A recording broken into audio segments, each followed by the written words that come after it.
नमस्कार दोस्तों, स्वागत है आपका मेरे चैनल एजुकेशन क्लासेस हिंदी में। आज हम लोग सिंदूर की होली नाटक पढ़ेंगे। ये जो इसके पहले भी मैंने एक सिंदूर की होली नाटक जो है वो एक वीडियो अपलोड किया था, लेकिन वो मिसमैच है, उसमें आवाज़ थोड़ी आगे पीछे है, तो इसको हम फिर से पढ़ लेते हैं। तो चलिए वीडियो स्टार्ट करते हैं। देखिए, सिंदूर की होली ये जो नाटक है, सिंदूर की होली, ये लक्ष्मी नारायण मिश्र का नाटक है। आपको याद रखना है, इसका प्रकाशन वर्ष है 1934। इसमें 3 अंक हैं और इसमें दृश्य भी 3 हैं। इसमें पहला दृश्य है वो 9 बजे का है, लेकिन जब हम नाटक को पढ़ते हैं तो वहाँ पे 9:30 बजे से शुरू होता है। दूसरा दृश्य जो है वो सांध्यकाल का है और तीसरा दृश्य जो है रात्रि 10 बजे का है। ये जो पूरा नाटक है वो एक ही दिन का है, इसलिए इसमें पहला दृश्य 9 बजे 9:30 बजे का है, दूसरा दृश्य जो है वो शादीकाल का है और तीसरा दृश्य रात्रि 10 बजे का है। दृश्य का स्थल है डिप्टी कलेक्टर मुरारी लाल के बंगले का बैठक। क्या है जो दृश्य का स्थल, क्या है वो जो डिप्टी कलेक्टर मुरारी लाल रहते हैं उनके बंगले की बैठक है और वो एक ही है। और शैली इसकी क्या है, पूर्व दीप्ति शैली पे।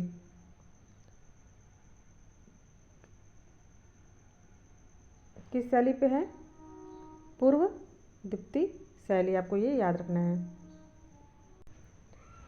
और इसमें ये भी देखिए कि ये जो नाटक है वो क्या है, वो एक समस्या प्रधान नाटक है। कैसा नाटक है, समस्या प्रधान नाटक है। अब हम नाटक के पात्र को देखते हैं, जिसमें पहले पुरुष पात्र देखते हैं।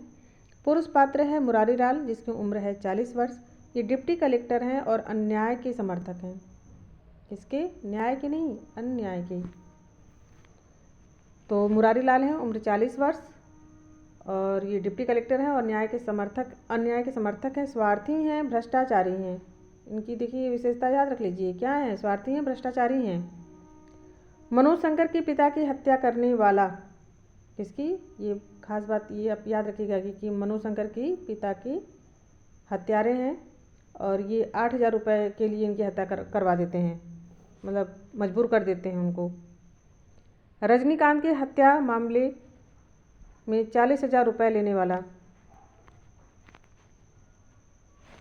रजनीकांत की हत्या के मामले में कितने रुपए लेने वाला, 40,000 लेने वाला। पहले 10,000 में तय होता है, बाद में 40,000 होता है। रजनीकांत भगवंत सिंह का भतीजा। रजनीकांत कौन है, हत्या ये रजनीकांत की होने वाली है और ये कौन है, ये भगवंत सिंह का भतीजा है। इसकी उम्र 17 से 18 वर्ष है। भगवंत सिंह कौन है, भगवंत सिंह रजनीकांत का चाचा।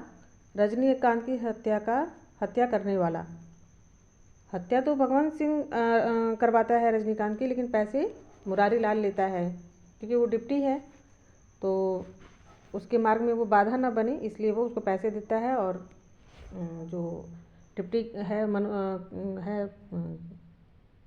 मुरारी लाल, वो निरापद जो है उसकी हत्या का मार्ग प्रशस्त करा देता है। मनोज शंकर मुरारी लाल के मित्र का बेटा है। मनोज शंकर कौन है, मुरारी लाल के मित्र का बेटा। और माहिर अली है, ये मुरारी लाल का मुंशी है, उनका खास है बहुत। और इसमें है हरनंदन सिंह। हरनंदन सिंह जो है रजनीकांत के पिता के मामा का लड़का है। फिर है डॉक्टर। डॉक्टर क्या, किसका डॉक्टर है, ये चंद्रकला का। ये चंद्रकला जो है मुरारी लाल की लड़की है और जब रजनीकांत से ये प्रेम करती है और रजनीकांत की हत्या होती है तो ये बीमार पड़ जाती है। तो ये जो डॉक्टर हैं ये चंद्रकला के चिकित्सक हैं। अब स्त्री पात्र देखते हैं। स्त्री पात्रों में है मनोरमा। मनोरमा की उम्र कितनी है, 18 वर्ष। ये 10 वर्ष में विधवा हो जाती है। 10 वर्ष की आयु में विधवा हो जाती है। और एक विधवा महिला है जो मुरारी लाल के साथ रहती है, चंद्रकला को चित्र सिखाती है और मुरारी लाल प्रेम करता है। उम्र 40 वर्ष है, इसकी उम्र कितनी है, 18 वर्ष है। मुरारी लाल इससे प्रेम करता है। चंद्रकांता की विरोधी है, कौन, मनोरमा। फिर है चंद्रकांता।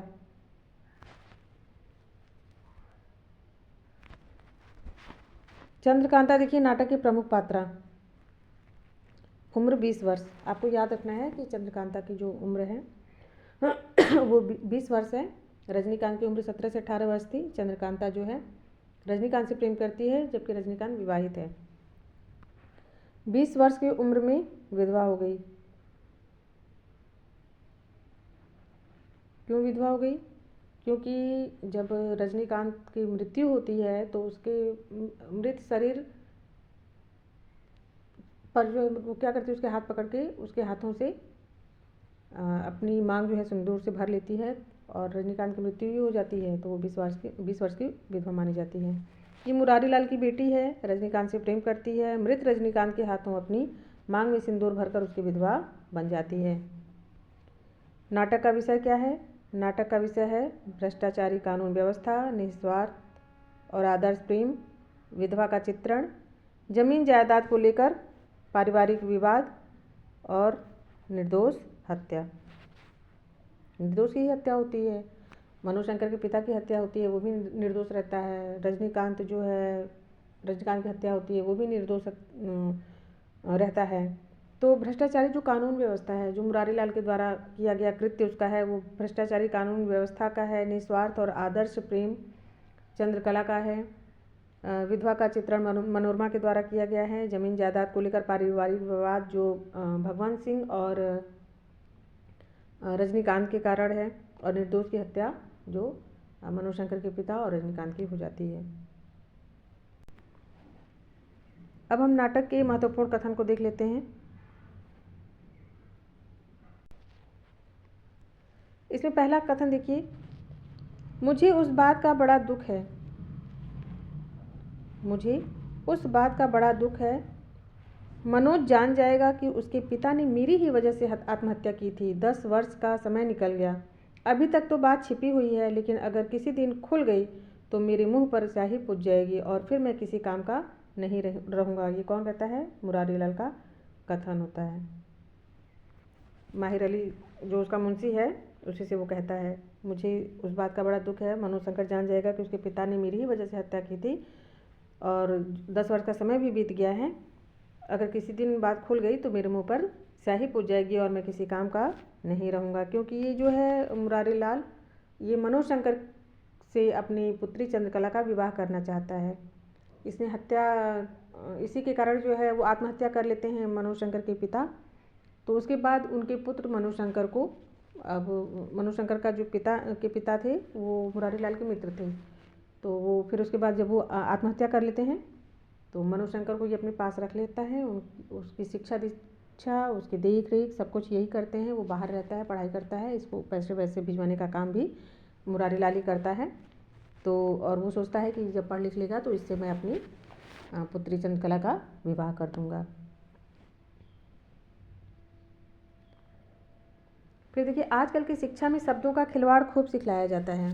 मुरारी लाल ने चंद्रकला से कहा, क्या कहा? कि आजकल की शिक्षा में शब्दों का खिलवाड़ खूब सिखलाया जाता है। फिर तुम उसके चचा हो, उसके बाप के मामा के लड़के हो। हरनंदन के लिए कहा जा रहा है। हरनंदन कौन है? वो रजनीकांत के मामा का लड़का है। क्या कह रहे हैं? तुम उसके चचा हो, उसके बाप के मामा के लड़के हो और तुमको भी उसकी चाल चलन पसंद नहीं, भगवान सिंह ने हरनंदन सिंह से कहा। जंगल में 2 शेर नहीं रहते। कहाँ? मेरे यहाँ पानी भरते हैं, मेरे यहाँ काम करते हैं, इसलिए उसके यहाँ भी करें। अब ये देखिए, भगवान सिंह को पसंद नहीं है, क्योंकि भगवान सिंह पहले जो है भगवान सिंह राय साहब रहते हैं, तो वही थोड़े बड़े आदमी हैं, अभिजात्य वर्ग के हैं। तो ये सोचते हैं कि मेरे यहाँ जो है कहाँ काम करते हैं, तो मेरा जो भतीजा है रजनीकांत उसके यहाँ भी करेंगे, ये इनसे बर्दाश्त नहीं होता है। तो उसी पे ये कहते हैं कि जंगल में 2 शेर नहीं रहते, मेरे यहाँ कहार मेरे यहाँ काम करते हैं, इसलिए उसके यहाँ भी करें। 2 दर्जा अंग्रेजी पढ़ ली, अब कुएं से पानी निकालने में लाज लगती है, भगवान सिंह ने हरनंदन सिंह से कहा। ये जब मुरारी लाल की बैठक में बैठे रहते हैं तो वहीं आपस में बात करते हैं। परिवार का योग्य व्यक्ति मरता है तो दुख होता ही है, लेकिन कोई करे तो क्या करे। संसार में कोई भी पूरे तौर पर सुखी तो नहीं रह पाता, यही संसार की लीला है। कौन कह रहा है? मुरारी लाल भगवान सिंह से कहते हैं। क्या कहते हैं? परिवार का योग्य व्यक्ति मरता है तो दुख होता है, क्योंकि रजनीकांत के पिता मरे रहते हैं। मरने के बाद संपत्ति मिलनी रहती है रजनीकांत को, जो भगवंत सिंह से को मंजूर नहीं है, वो देना नहीं चाहते हैं, इसलिए वो रजनीकांत की हत्या करा देना चाहते हैं। तो मुरारी लाल भाई कहते हैं कि परिवार का योग्य व्यक्ति मरता है तो दुख होता ही है, लेकिन कोई करे तो क्या करे, संसार में कोई भी पूरे तौर पर सुखी तो रह नहीं पाता, यही संसार की लीला है। फिर बड़े घरानों में ऐसे लड़के भी पैदा हो जाते हैं, लेकिन किसी तरह निभाना ही पड़ता है। उसकी बुराई तो आपको छिपानी चाहिए, इसमें आपकी भी बुराई है, मुरारी लाल ने भगवंत सिंह से कहा। अब भगवंत सिंह है, अब उसको वो देखना पसंद नहीं करते हैं, उसकी हत्या कराना चाहते हैं, तो मुरारी लाल से उसकी तारीफ तो करेंगे नहीं, तो उसकी बुराई करते हैं। तो वही मुरारी लाल जो है भगवंत सिंह से कहता है कि बड़े घरानों में ऐसे लड़के भी पैदा हो जाते हैं, लेकिन किसी तरह निभाना ही पड़ता है, उसकी बुराई तो आपको छिपानी चाहिए, इसमें आपकी भी बुराई है।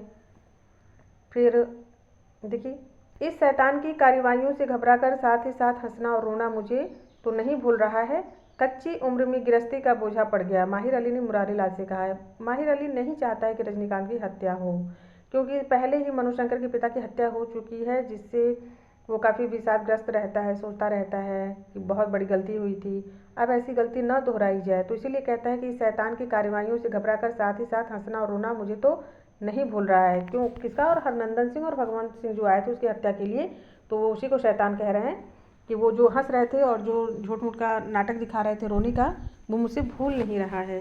कच्ची उम्र में गृहस्थी का बोझ पड़ गया, कच्ची उम्र में किसको? रजनीकांत की, क्योंकि उसके पिता की उसके पिता का देहांत हो चुका है, तो वही कह रहा है कि कच्ची उम्र है उसकी और उसको गृहस्थी का जो है उसके ऊपर बोझ पड़ गया है। ये माहिर अली मुरारी लाल से कहता है। फिर संसार में भलाई बुराई का भाव अब नहीं है।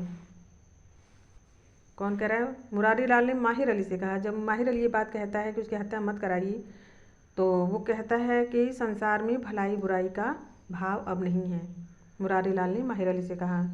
फिर आजकल का कानून ही ऐसा है, इसमें सज़ा उसको नहीं दी जाती जो कि अपराध करता है, सज़ा तो केवल उसकी होती है जो अपराध छिपाना नहीं जानता, बस यही कानून है, मुरारी लाल ने माहिर अली से कहा है।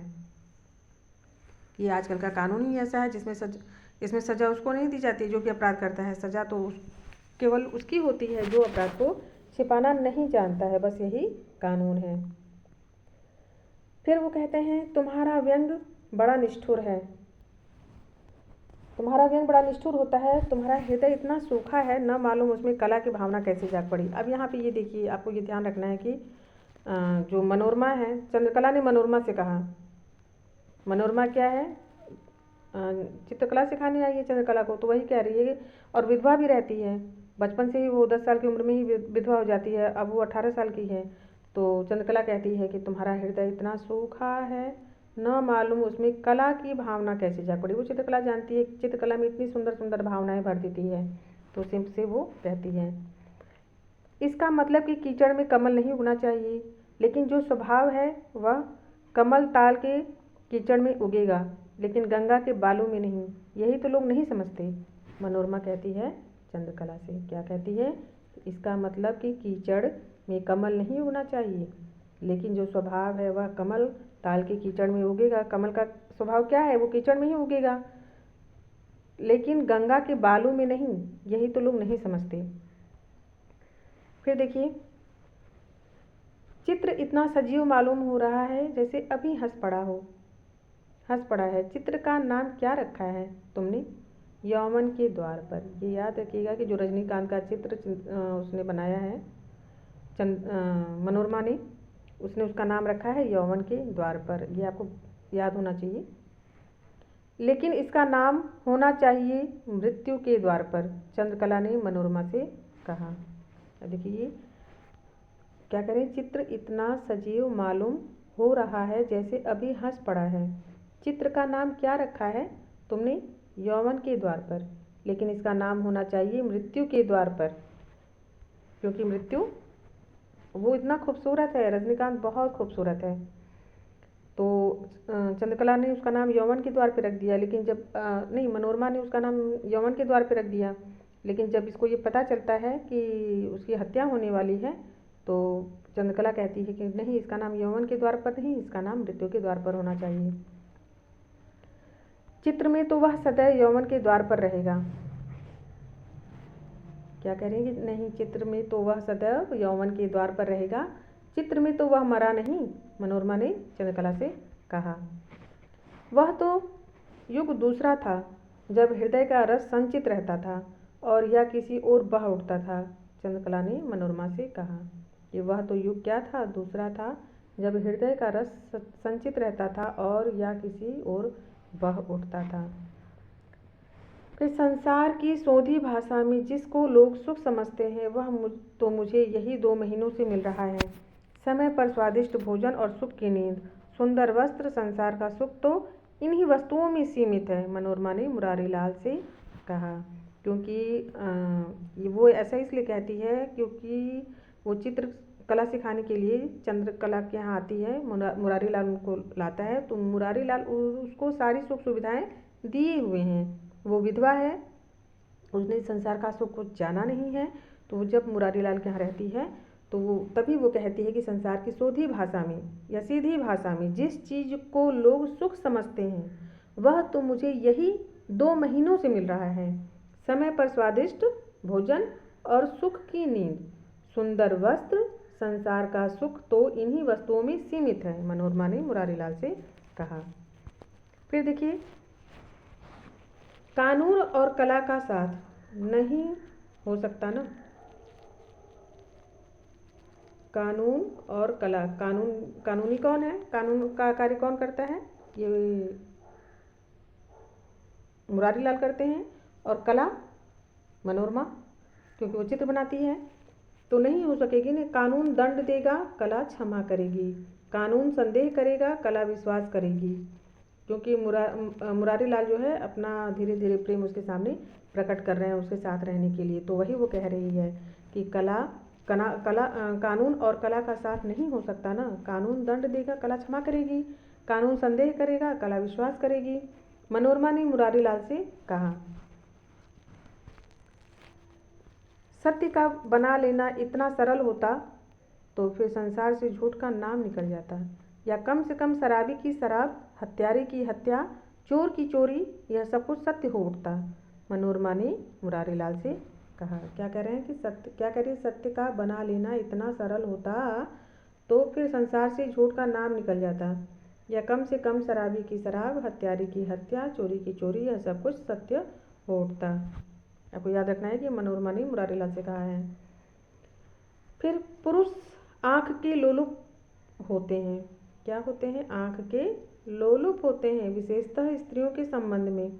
मृत्यु शैया पर भी सुंदर स्त्री इनके लिए सबसे बड़ा लोभ हो जाती है। कौन कहता है? मनोरमा ने मुरारीलाल से कहा। देखिए, बहुत महत्वपूर्ण कथन है। पुरुष जो है आँख के लोलुप होते हैं, विशेषतः स्त्रियों के संबंध में। मृत्यु शैया पर भी अगर वो रहते हैं ना तो सुंदर स्त्री इनके लिए सबसे बड़ा लोभ हो जाती है। फिर मैं तुम्हें चाहती हूँ, तुम्हारे साथ एक प्रकार की आत्मीयता का अनुभव मैं करती हूँ, लेकिन तुम जिस मोह में पड़ गए हो वह तो भयंकर है, मनोरमा ने मनोशंकर से कहा। क्या कह रही है मनोरमा? जो है जो मुरारीलाल हैं वो तो शादी मनोशंकर की चंद्रकला से करना चाहते हैं, लेकिन मनोशंकर चंद्रकला को नहीं चाहता है, वो मनोरमा को चाहता है, और मनोरमा जो है मनोशंकर को चाहती है। तो वही वो कह रही है कि मैं तुम्हें चाहती हूँ, तुम्हारे साथ एक प्रकार की आत्मीयता का अनुभव मैं करती हूँ, लेकिन तुम जिस मोह में पड़ गए हो वह तो भयंकर है, मनोरमा ने मनोशंकर से कहा। दशाश्वमेध घाट पर भिक्षुकों में एक एक टुकड़े के लिए द्वंद्व चल पड़ता है। वे सभी भूखे रहते हैं, ज्ञान के लिए वहाँ लेश मात्र भी जगह नहीं है। उन्हीं भिक्षुकों की तरह हो गई है तुम्हारी यह पुरुष जाति। देखिए, ऐसी जो बातें होंगी ना ज्ञानवान थोड़ी, तो वो मनोरमा ही करेगी, और जो जहाँ बहुत भावनात्मक बातें आएंगी वहाँ पे वो चंद्रकला होगी। तो यहाँ पे देखिए ज्ञान संबंधी, क्योंकि अब भावनाएं बहुत रह नहीं गई हैं, विधवा है वो, समाज में उसने सभी चीज़ों को देखा है, झेला है, तो वो अपना अनुभव यहाँ पे व्यक्त करती है। कहती है, दशाश्वमेध घाट पर भिक्षुकों में एक एक टुकड़े के लिए द्वंद्व चल पड़ता है। वे सभी भूखे रहते हैं, ज्ञान के लिए वहाँ लेश मात्र भी जगह नहीं है। भूखे भजन न होए गोपाला। तो वहाँ भूख है सबके पेट में, तो ज्ञान कहाँ से कोई लेगा। तो इसीलिए वो कहती है, उन्हीं भिक्षुकों की तरह हो गई है तुम्हारी यह पुरुष जाति। फिर, मैं विधवा हूँ, इस ज्वालामुखी को यदि मैं कुछ समय के लिए छिपा भी लूँ, तब भी मैं किसकी बनूँ, तुम्हारी या डिप्टी साहब की। अब डिप्टी साहब भी चाहते हैं मुरारी लाल, और मनोशंकर भी चाहते हैं। तो वही कह रही है कि मैं विधवा हूँ, इस ज्वालामुखी को यदि मैं कुछ समय के लिए छिपा भी लूँ, तब भी मैं किसकी बनूँ, तुम्हारी या डिप्टी साहब की। मनोरमा जो है मनोशंकर से कहती है।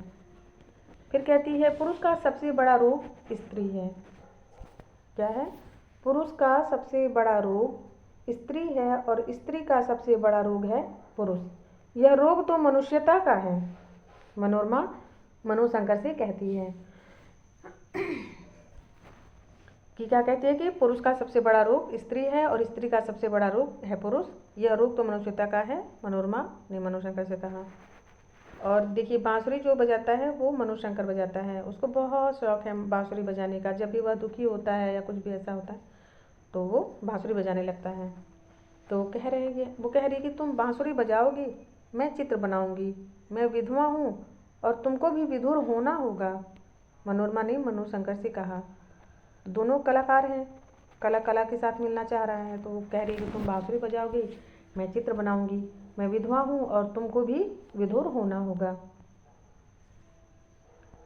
किसी को गोली मारना यदि वीरता है तो गोली मारकर बांसुरी बजाना तो वीरता से बढ़कर वीरता और महानता से बढ़कर महानता है।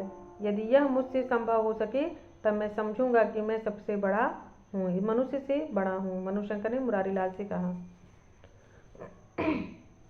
अब मुरारी लाल के कृत्य को जानते ही हैं कि बार बार वो जो है हत्या कराना, जो भ्रष्टाचार उसके मतलब अंदर कूट कूट के भरा हुआ है। उसी पे वो कह रहा है, वो जब बांसुरी बजाता है, क्योंकि रजनीकांत की हत्या होने वाली है और उसको अभी मार दिया गया है, लेकिन वो जान से भी नहीं मरा है, अभी अस्पताल में है। तो ये बात जब मनोशंकर को पता चलती है तो वो बांसुरी बजा मतलब मनोरमा से बातें करता रहता है और उसको ये सब चीज़ें पता चलती हैं और मुरारी लाल वहीं पे आ जाता है। तब वो बांसुरी बजाने लगता है। जब उसे कुछ ऐसी बातें जब मुरारी लाल करने लगता है तो मनोशंकर को अच्छी नहीं लगती हैं, तो वो क्या करता है, बांसुरी बजाने लगता है। और मुरारी लाल के टोकने पे वो कहता है कि मुझ पर इतनी विपदा आ पड़ी है, मुझे ऐसी परेशानी है और तुम मुरली बजा रहे हो, बांसुरी बजा रहे हो। तो तब वो कहता है कि किसी को गोली मारना यदि वीरता है तो गोली मारकर बांसुरी बजाना तो वीरता से बढ़कर वीरता और महानता से बढ़कर महानता है। यदि यह मुझसे संभव हो सके तब मैं समझूंगा कि मैं सबसे बड़ा हूँ, मनुष्य से बड़ा हूँ। मनोशंकर ने मुरारी लाल से कहा। फिर, मनुष्य से बड़ा तो केवल देवता है, मनुष्य से बड़ा तो केवल देवता होता है, मुरारी लाल ने मनोशंकर से कहा। चंद्रकला के मन में कोई जगह नहीं बना सका, इसलिए नहीं कि मुझ में पुरुषत्व न था या मुझ में वह कला या वह कौशल न था जिससे 1,000 चंद्रकला आंचल पसार कर भीख मांगती हैं। मेरे पास केवल एक वस्तु न थी, रजनीकांत को की मुस्कान में जो जादू था। मनोशंकर ने मुरारी लाल से कहा। अब ये देखिए, कथन को आप देखेंगे तो धीरे धीरे चीज़ों को समझ जाएंगे। कहता है कि चंद्रकला के मन में मैं कोई जगह नहीं बना सका, इसलिए नहीं कि मुझ में पुरुषत्व तो नहीं था या मुझ में वह कला व कौशल न था जिससे 1,000 चंद्रकला आंचल पसार कर भीख मांगती हैं। मेरे पास केवल एक वस्तु न थी, रजनीकांत की मुस्कान में जो जादू था। उसी की मुस्कान, उसके जो लहराते बाल, सब कुछ देखी चंद्रकला जो है मुग्ध हो गई थी। एक ही बार उसने देखा था रजनीकांत को और देखते ही उस पर मोहित हो गई थी और उसने सोच लिया था कि मैं इसी से विवाह करूंगी और वो उससे प्रेम करने लगती थी।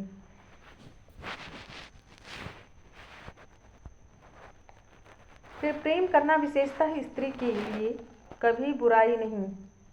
स्त्री जाति की स्तुति केवल इसलिए होती है कि वे प्रेम करती हैं, प्रेम के लिए ही उनका जन्म होता है। मनोशंकर ने मुरारी लाल से कहा कि प्रेम करना विशेषतः स्त्री के लिए कोई बुराई नहीं है, स्त्री जाति की स्तुति केवल इसलिए होती है कि वे प्रेम करती हैं, प्रेम के लिए ही उनका जन्म होता है। मनोशंकर मुरारी लाल से कह रहा है। फिर स्त्री चरित्र की सबसे बड़ी विभूति, उसका सबसे बड़ा तत्व प्रेम माना गया है। मनोशंकर ने मुरारी लाल से कहा। अब स्त्री की चरित्र की विशेषताएं कौन बता रहा है? वो मनोशंकर बता रहा है। मनुष्य अपनी आदिम अवस्था में आज से कहीं अधिक स्वस्थ था, इसलिए कि तब डॉक्टर न थे, मनुष्य था, और शक्ति और जीवन का केंद्र प्रकृति थी। स्वास्थ्य कृत्रिम साधनों और बोतल की दवाओं ने स्वास्थ्य की जड़ काट दी। स्वास्थ्य तो आप लोगों की अलमारियों में बंद है, लेकिन यह बहुत दिन नहीं चलेगा, प्रकृति अपना बदला लेगी। मनोशंकर ने डॉक्टर से कहा जब वो उसको देखने आता है। चंद्रकला जब उसको पता चलता है कि नहीं, रजनीकांत की हत्या हो गई है, मतलब उसको मारा गया है, अभी मरा नहीं है वो हॉस्पिटल में है, तो उसकी स्थिति बहुत ख़राब हो जाती है। बहुत उसको समझाने के बाद भी वो समझती नहीं है चीज़ों को, बिस्तर पे पड़ जाती है। तब वही डॉक्टर उसको देखने के लिए आते हैं, और डॉक्टर जब उसको देख के बाहर आते हैं तब मनोशंकर उनसे यही कहता है कि मनुष्य अपनी आदिम अवस्था में आज से कहीं अस्वस्थ था, इसलिए कि तब डॉक्टर न थे, मनुष्य था, और शक्ति और जीवन का केंद्र प्रकृति थी। स्वास्थ्य कृत्रिम साधनों और बोतल की दवाओं ने स्वास्थ्य की जड़ काट दी। स्वास्थ्य तो आप लोगों की अलमारियों में बंद है, लेकिन यह बहुत दिन नहीं चलेगा, प्रकृति अपना बदला लेगी। न तो मेरा कोई अपना जीवन है, न कोई अपना आदर्श। मुरारी लाल का कथन है कि मेरा कोई न अपना जीवन है, न ही मेरा कोई आदर्श है। पुरुष के लिए प्रायश्चित करना पड़ता है स्त्री को। पुरुष के लिए प्रायश्चित करना पड़ता है स्त्री को। स्त्री जीवन का सबसे सुंदर और कठोर से कठोर सत्य यही है। स्त्री इसलिए दुखी है और पुरुष इसी को स्त्री का अधिकार समझता है, और इसीलिए पुरुष और स्त्री के अधिकारों की अलग अलग पैमाइश हो रही है। मनोरमा का ये कथन है क्या कि पुरुष के लिए प्रायश्चित करना पड़ता है स्त्री को। स्त्री जीवन का सबसे सुंदर और कठोर से कठोर सत्य यही है। स्त्री इसीलिए दुखी है और पुरुष इसी को स्त्री का अधिकार समझता है, और इसलिए पुरुष और स्त्री के अधिकारों की अलग अलग पैमाइश हो रही है। शिव ने जैसे विष पचा लिया, ठीक उसी तरह तुम भी इस बुराई को पचा लो, इससे तुम्हारा पुरुषत्व दमक उठेगा। मनोरमा ने मनोशंकर से कहा कि शिव ने जैसे विष पचा लिया, उसी तरह तुम भी इस बुराई को पचा लो, इससे तुम्हारा पुरुषत्व दमक उठेगा। सारा संसार मरता है, एक ओर मृत्यु हो रही है, दूसरी ओर जन्म हो रहा है, यह कोई नई बात नहीं है, मनोशंकर ने चंद्रकला से कहा कि सारा संसार मरता है, एक ओर मृत्यु हो रही है, किसकी? रजनीकांत की, और दूसरी ओर जन्म हो रहा है प्रेम का, यह कोई नई बात नहीं, मनोशंकर ने चंद्रकला से कहा। तुम्हारा आदर्श मेरे सामने है। तुम 8 वर्ष की अवस्था में विधवा हुई थी। देखो यहाँ पे कहा जा रहा है कि तुम 8 वर्ष की अवस्था में विधवा हुई थी। कौन? मनोरमा। और 2 वर्ष बाद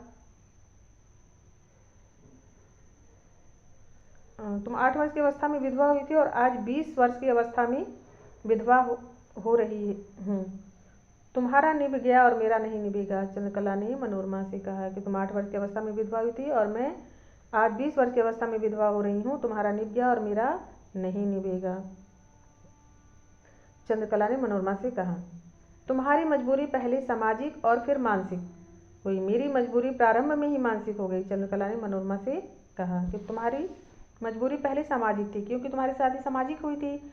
समाज की नज़र में तुम विधवा हो, समाज ने तुमको देखा, सारा तुम्हारा जो घटनाएं थी सब समाज ने देखी, सब समाज के अनुसार हुआ है, तो तुम्हारा क्या है? तुम्हारी मजबूरी सामाजिक है, फिर मानसिक हुई। मेरी मजबूरी प्रारंभ में ही मानसिक हो गई, क्योंकि न उसका विवाह समाज ने देखा, न ही मतलब उसका कुछ भी समाज ने नहीं देखा, तो इसलिए वो सामाजिक नहीं है, क्योंकि वो मन से, अपने मस्तिष्क से, पूरे तन मन से वो जो है रजनीकांत की हो जाती है। तो वही वो कह रही है कि मेरा समाज ने कुछ नहीं देखा, पहले ये मेरा है, मैंने अपने हृदय से, अपने मन मस्तिष्क से उसके बारे में सोचा किया है, तो ये प्रारंभ में ही मानसिक हो गई है, क्योंकि वो पहले समाज से नहीं जुड़ी है। पुरुष के 4 हाथ की सेज में ही हमारा संसार सीमित है। पुरुष ने स्त्री की कमजोरी को उसका गुण बना दिया, और वह उसी प्रशंसा में सदैव के लिए आत्मसमर्पण कर बैठी। दूसरों की रक्षा में हम अपनी रक्षा नहीं कर सके। चंद्रकला ने मनोरमा से कहा कि पुरुष की 4 हाथ की सेज में ही हमारा मनोरमा समझाती है चंद्रकला को कि तुम ऐसा मत करो, अभी तुम्हारा सारा जीवन पड़ा है, धीरे धीरे समय जाएगा तो तुम इसको भूल जाओगी, और ऐसा अनर्थ मत करो। तो उन सबों का वार्तालाप चल रहा है, तो उसी में वो कहती है कि पुरुष की 4 हाथ की सेज में ही हमारा संसार सीमित है। पुरुष ने स्त्री की कमजोरी को उसका गुण बना दिया और वह उसी प्रशंसा में सदैव के लिए आत्मसमर्पण कर बैठी। दूसरों की रक्षा में हम अपनी रक्षा नहीं कर सकें। चंद्रकला मनोरमा से कहती है। अब नाटक का सारांश देखते हैं, ये महत्वपूर्ण कथन। भगवंत सिंह और अपने भतीजे रजनीकांत में पारिवारिक जायदाद को लेकर काफ़ी मनमुटाव तनाव है। जायदाद पाने के लिए दोनों में झगड़े भी होते हैं। झगड़े यहाँ तक बढ़ जाते हैं कि भगवंत अपने भतीजे को मारने की सुपारी भी देता है। संपूर्ण जायदाद अपने नाम करने के लिए वह कानून को घूस भी देता है। मुरारी लाल के पास यह जाएगा, इस कारण उसे भी वह बहुत सारा धन देता है।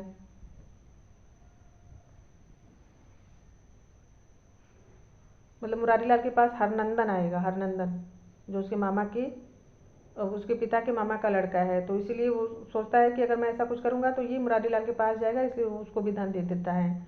एक दिन हरनंदन सिंह और भगवंत सिंह दोनों मिलकर मुरारी लाल के बंगले पर उसे मिलने आते हैं।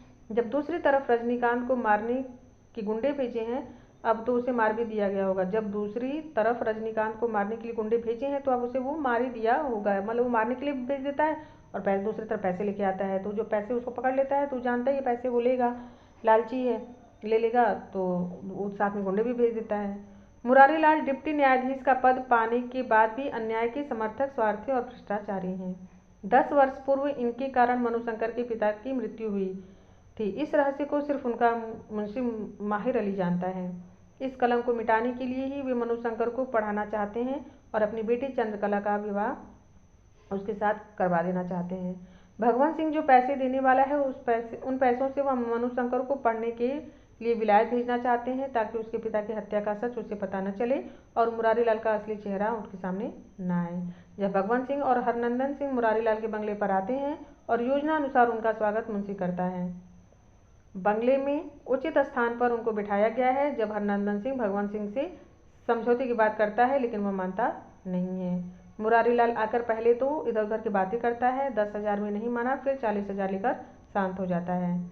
इस घटना में मुंशी माहिर बहुत दुखी होता है, क्योंकि जो कुछ हत्या की जिम्मेदार है तो वह है मुरारी लाल, ऐसा उसको लगता है। कानून के डर भगवंत सिंह इतना साहस नहीं कर सकता, कानून के डर से भगवंत सिंह इतना साहस नहीं कर सकता, लेकिन मुरारी लाल उन्हें बचा लेगा, इस कारण वह हत्या करने की हिम्मत कर रहा है। मुरारी लाल का कहना है, मैं अगर पैसा नहीं भी लूँगा फिर भी ये लोग चुप नहीं बैठेंगे, 10-10 रुपए देकर गवाहों को खरीद लेंगे। मनोरमा का बचपन में जब 8 साल की थी तब उसका विवाह हुआ था। 10 साल की उम्र में ही वह विधवा हो जाती है 2 साल बाद। मनोरमा कला प्रेमी है, कला की उपासना करती है, चित्र बनाती है। मनोरमा ने रजनीकांत के सौम्य और आकर्षित स्वभाव को देखकर चित्र बनाया था। उस चित्र का नाम उसने यौवन के द्वार पर रखा था। मनोरमा के बनाए हुए इस चित्र को देखकर चंद्रकला प्रफुल्लित हो जाती है और चंद्रकला ने इस चित्र का नाम मृत्यु के द्वार पर रखा। चंद्रकला ने जिस दिव्य दर्शन की कल्पना की थी वह रजनीकांत है। रजनीकांत के प्रति चंद्रकला के मन में अनुराग उत्पन्न हुआ है। चंद्रकला रजनीकांत से प्रेम करने लगती है। मनोशंकर को जीवन की सारी सुख सुविधाएं उपलब्ध हैं, लेकिन पिता की हत्या होने के कारण वह अपने अस्तित्व से घृणा करने लगता है। वह असंतोष में जीवन जी रहा है।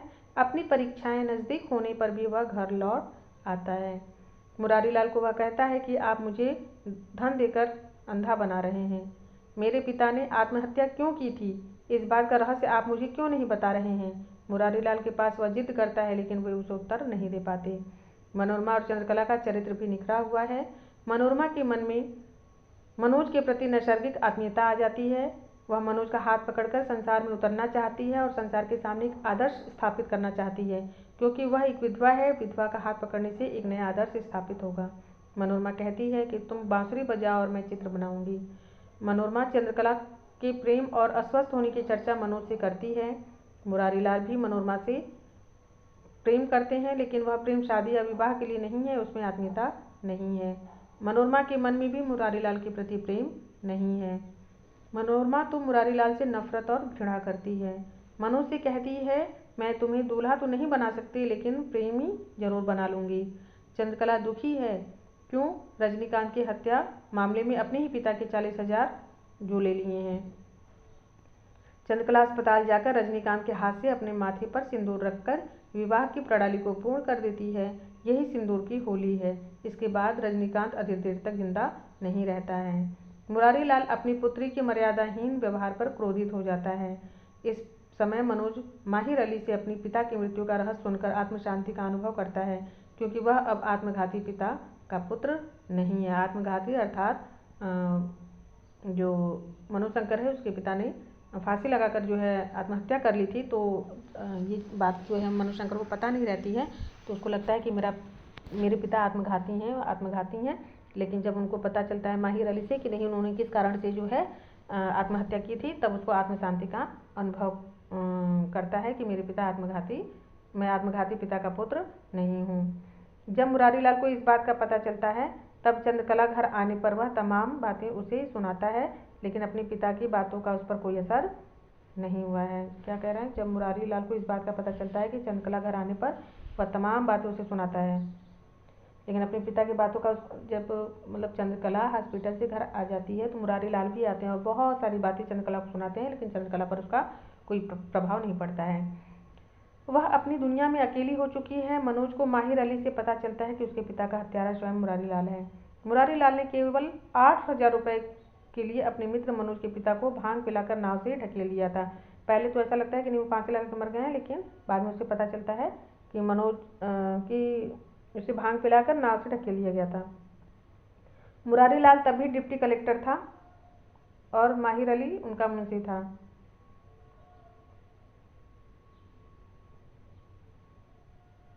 मुरारी लाल तब भी डिप्टी कलेक्टर था और माहिर अली उनका मुंशी था।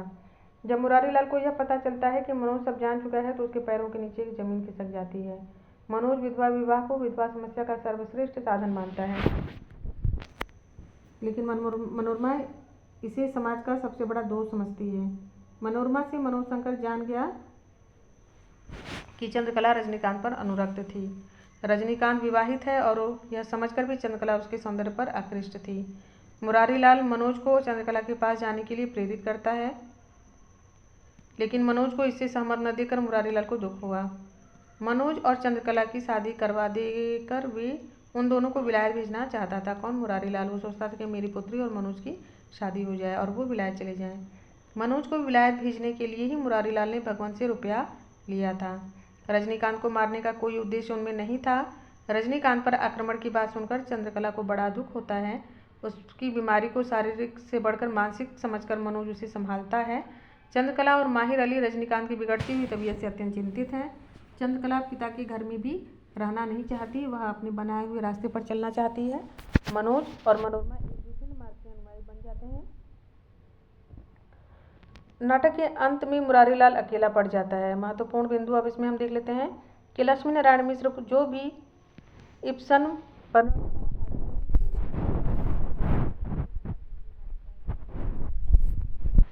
चेष्टा की, किसका है? देखिए, लक्ष्मी नारायण मिश्र का जो नाटक है उस पर किसका प्रभाव है? इब्सन और बर्नार्ड शॉ, ये दो लोगों का नाटक पे प्रभाव है।